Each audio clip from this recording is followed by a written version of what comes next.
সরকার গরিব নবাজ খাজা মঈনুদ্দিন চিশতি ৪০ জন আউলিয়া আর একটি ছোট কাফেলা নিয়ে সফরে ছিলেন। তার সঙ্গে কুতুবুদ্দিন বখতিয়ার কাকি, সাইয়েদ ফখরুদ্দিন, গুরদেজি এবং আরও অনেক বিখ্যাত অলিও উপস্থিত ছিলেন।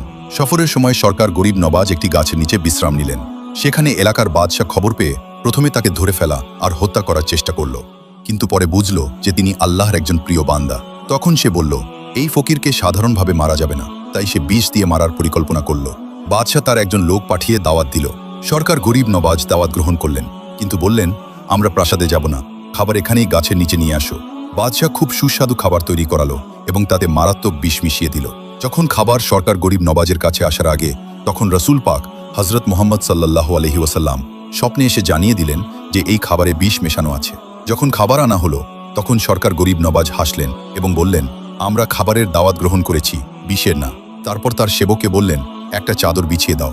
যখন খাবার চাদরের উপর রাখা হলো, তখন সবাই দেখল যে খাবার থেকে বিষ বের হয়ে চাদরের উপর পড়ছে। সবাই এই দৃশ্য দেখে অবাক হয়ে গেল। এটি ছিল সরকার গরিব নবাজের এক বড় করামত। এরপর গরিব নবাজ সেই বিষ একটি পুঁটলিতে বেঁধে বললেন, এটা নিয়ে গিয়ে বাদশাকে দিয়ে দাও।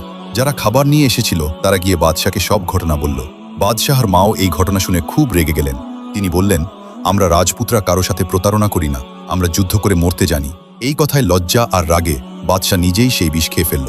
কিছুক্ষণ পরই তার মৃত্যু হলো। এরপর অনেক মানুষ ইসলাম গ্রহণ করল। শুধু ৭০০ জন পণ্ডিত একসাথে কালেমা পড়ল।